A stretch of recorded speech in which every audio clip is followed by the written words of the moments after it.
অৰুণোদয় হিতাধিকাৰী বাই ভনীসকল, আজিৰ দিনটো অসমৰ ইতিহাসত এক সোণালী দিন হিচাপে খোদিত হ'ব। আজিৰ দিনটোত আজি অসমৰ এখন সৰ্ববৃহৎ মহিলা সবলীকৰণৰ আঁচনি শুভাৰম্ভ অসমৰ মুখ্যমন্ত্ৰী ডাঙৰীয়াই কৰিব আৰু এই ৰাজ্যখনত আমি 30 লক্ষৰো অধিক আজি মহিলা আজি ইয়াত আমি গোট খাইছোহি এই অৰুণোদয় আঁচনিত অন্তৰ্ভুক্ত হৈ। আৰু এই আঁচনিখন যিখিনি পুঁজি আজি আমি আপোনালোকলৈ মুখ্যমন্ত্ৰী ডাঙৰীয়াই আগবঢ়াব, সম্পূৰ্ণ বেংকৰ দ্বাৰা এই পুঁজিখিনি হস্তান্তৰ কৰা হ'ব। আৰু সেইকাৰণে মই সৰ্বপ্ৰথমে অৰুণোদয় আঁচনিৰ প্ৰণেতা অসমৰ মুখ্যমন্ত্ৰী ডাঙৰীয়াক আন্তৰিক অভিনন্দন জ্ঞাপন কৰিছোঁ।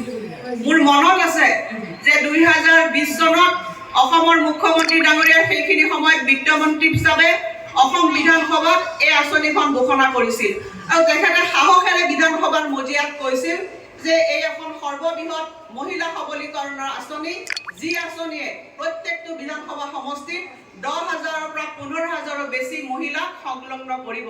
তেতিয়া